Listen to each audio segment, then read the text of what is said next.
My entitled vegetarian friend refuses to share her food but expects to eat mine, so I've started ordering meat to keep her hands off my plate. I have a friend who is a vegetarian and very entitled. She believes that her money is hers, and my money is ours. I love sharing food with friends. I eat almost exclusively family style, but I hate sharing food with this friend because she does not share food with me. To avoid confrontation, I have started exclusively ordering meat items whenever we eat together. Recently, we went out to eat and I ordered chili cheese fries and I added steak. My friend interjected and asked if we could get the steak on the side so we could share. The waiter was like sure, and I kind of just stared blankly, silently fuming. But then when the fries came I immediately dumped all the steak on the fries and started mixing. She was like wait, and I said oh oops sorry, and continued eating. She said she would have ordered more food if we weren't sharing, and I said well then order it. But she didn't because she was trying to save money. She ate her sad salad and kind of passive-aggressively said man I wish I had some fries with this too. I ignored the tone and just responded cheerily, you should get some, they're good. Hopefully she gets the hint soon.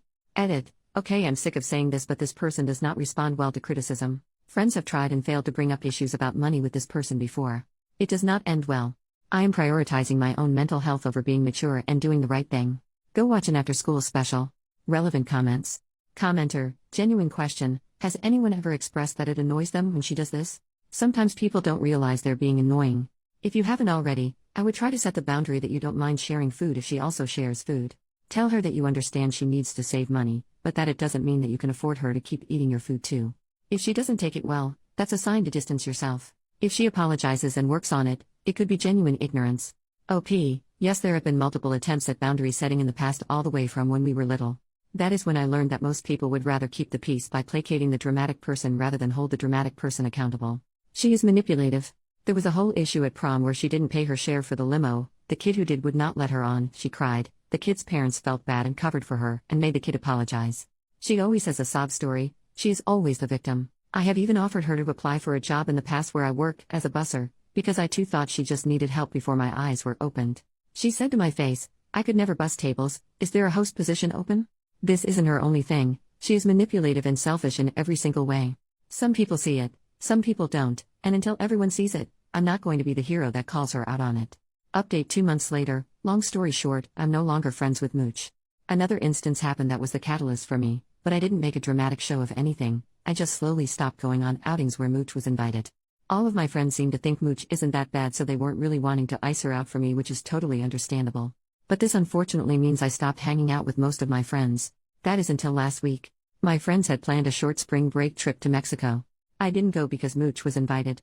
I even warned them that Mooch was going to make it miserable but no one listens to me. And shocker to everyone except for me, the trip was awful. She didn't pay for a single thing. She still owes people her portion of the Airbnb and gas money for the drive. Additionally, she had a sour mood any time plans didn't go her way. Example, group wants to go to the markets, Mooch wants to go to rent a boat, majority rules they go to market, Mooch has a giant frown and makes sure everyone is aware she is having a bad time. One night everyone went clubbing. She got tired and wanted to go home, but no one wanted to go with her. She was waiting around with her giant frown, clearly wanting someone to leave with her so she didn't have to pay for the Uber. She finally orders an Uber for herself. After the Uber arrives, 2 girls decide actually they are tired too so they take the Uber with her. She had the audacity to Venmo request the money for the Uber after having not paid for anything else the entire trip.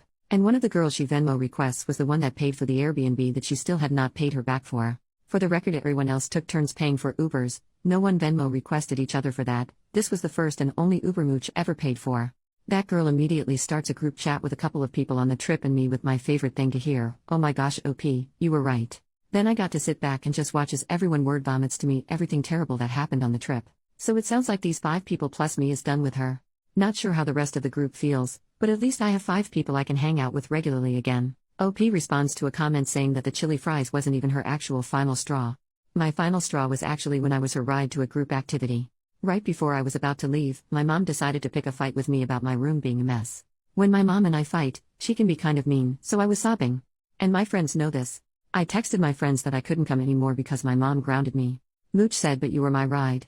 And I asked the group if someone else can pick her up. Everyone else lives kind of far and no one wants to go out of their way to pick Mooch up. She calls me and asks that if I can't come hang out can I at least come pick her up, drop her off at the hangout location and then pick her up again at the end of the night.